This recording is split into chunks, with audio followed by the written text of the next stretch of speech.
BSc part third science mathematics के students का जो फिजिक्स का जो फर्स्ट पेपर है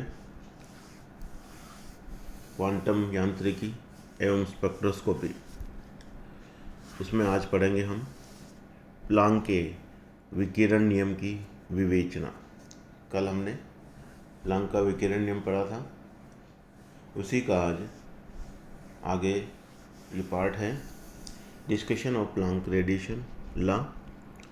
उससे हम देखेंगे कि कैसे वो जो नियम है लघु तरंगदैर्ध्य और उच्च तरंगदैर्ध्य के लिए वीन के नियम और रेले जीन्स नियम में वो कन्वर्ट हो जाता है और दोनों नियम की व्युत्पत्ति हम उससे कर सकते हैं। तो यदि आपके पास क्वेश्चन आए कि लघु तरंगदैर्ध्य पर प्लांक के नियम से वीन का नियम प्राप्त करिए, तो भी हम इससे कर सकते हैं, और दीर्घ तरंगदैर्ध्य पर प्लांक के नियम से रेले जीन्स का नियम प्राप्त कर सकते हैं। दोनों ही इसमें शामिल है। तो प्लांक का विकिरण नियम कृष्णिका विकिरण के सभी तरंगदैर्ध्य परासों में उपयुक्त पाया गया, क्योंकि लघु तरंगदैर्ध्य यानी उच्च आवृत्ति परास में वीन का विकिरण तथा दीर्घ तरंगदैर्ध्य यानी लघु आवृत्ति परास में रेले जीन्स का विकिरण नियम भी युक्ति संगत मान देता है। इसको मैं अलग अलग बोलता हूँ। लघु तरंगदैर्ध्य परास में वीन का विकिरण नियम तथा दीर्घ तरंगदैर्ध्य परास में रेले जीन्स का विकिरण नियम युक्ति संगत मान देता है। ये तो था तरंगदैर्ध्य के लिए। आवृत्ति के लिए हम इस तरह से बोलेंगे, उच्च आवृत्ति परास में वीन विकिरण तथा लघु आवृत्ति परास में रेले जीन्स का विकिरण नियम युक्ति संगत मान देता है। ऐसे में लघु तरंगदैर्ध्यों पर प्लांक का नियम वीन नियम की ओर तथा दीर्घ तरंगदैर्ध्यों पर प्लांक का नियम रेले जीन्स नियम की ओर अनुगामी होता है। इस खंड में प्लांक के नियम से उपयुक्त प्रतिबंध युक्त चिरसम्मत भौतिकी के नियम प्राप्त करेंगे। सबसे पहले लेते हैं हम लघु तरंगदैर्ध्यों पर प्लांक के नियम से वीन का नियम प्राप्त करना। हम जानते हैं प्लांक का जो विकिरण नियम है वो लैम्डा के पदों में यानी तरंगदैर्ध्य के पदों में हमने निकाला था u lambda d lambda. Left hand side में यहाँ u ऊर्जा घनत्व को बता रहा है, लैम्डा सबस्क्रिप्ट के रूप में है। इसका मतलब ये ऊर्जा घनत्व तरंगदैर्ध्य के पर उसमें है पदों में इन टर्म्स ऑफ वेवलेंथ, और d लैम्डा यहाँ तरंगदैर्ध्य की परास बता रहा है, रेंज बता रहा है।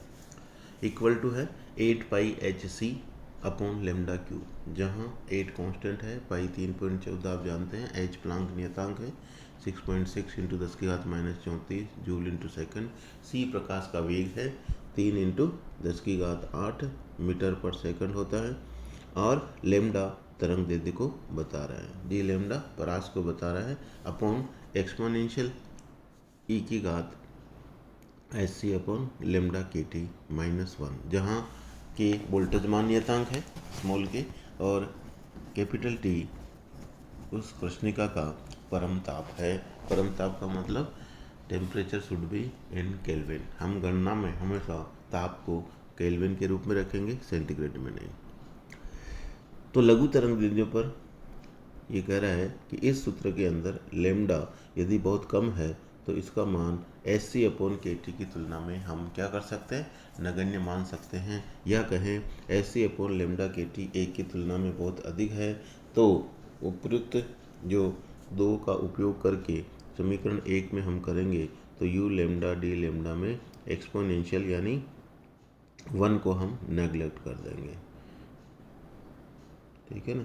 Exponential S C upon lambda T इसकी तुलना में बहुत अधिक है। ये इस तरह से 8 pi S C D lambda जो भी सूत्र आ रहा है, ये हमारे पास lambda 5 exponential S C upon lambda K T रह जाएगा। तो U lambda D lambda is equal to 8 pi S C upon lambda 5, exponential को ऊपर ले गए तो ये माइनस में आ गया, यू लैम्डा डी लैम्डा, और बाकी सबको कांस्टेंट कर दिया, ये एक्सपोनेंशियल के रूप में। तो उपयुक्त समीकरण 1.3 ही वीन का विकिरण नियम कहलाता है। क्या कहलाता है, वीन का विकिरण नियम। यहाँ ए ये अच्छा दो है, वीन का विकिरण नियम, वीन का विस्थापन नियम। हम यहाँ पे विकिरण नियम की बात कर रहे हैं, विस्थापन नियम की। तो यहाँ ए 8πSc तथा स्मॉल a हमारे पास इस तरह से Sc/K है। तो लघु तरंग दैर्ध्यों पर प्लांक का विकिरण नियम और वीन के विकिरण नियम में परिवर्तित हो जाता है। अब है दीर्घ तरंग दैर्ध्यों पर प्लांक के नियम से रेले जीन्स का नियम। दीर्घ तरंग दैर्ध्यों में इसका उल्टा हो जाएगा। ऊपर जो प्रतिबंध था हमारे पास लैम्डा Sc/Kt से बहुत कम था, अब लैम्डा Sc/Kt से बहुत अधिक हो जाएगा। तो Sc/λkt एक की तुलना में बहुत कम होगा और हम इस तरह से एक्सपोनेंशियल को 1+ हम जानते हैं e की घात x क्या होता है 1+ x इस तरह से होता है।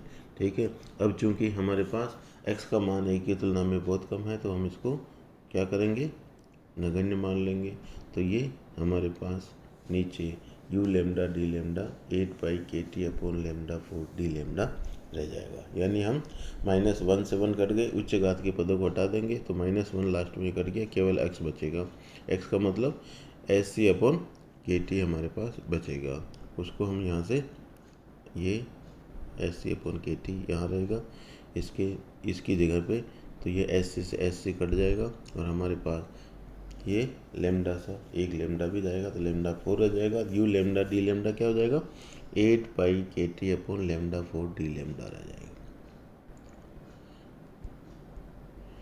और ये जो समीकरण बचा हमारे पास 1.35, यही क्या है, रेले जीन्स का विकिरण नियम कहलाता है। यानी दीर्घ तरंग दैर्ध्यों पर यही प्लांक का नियम है जो रेले जीन्स के नियम में परिवर्तित हो जाता है।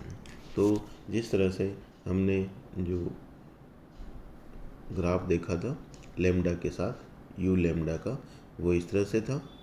तो लघु तरंग दैर्ध्य यहाँ से ये इधर वाला पोर्शन हो गया, तो ये ऊपर की तरफ जा रहा था।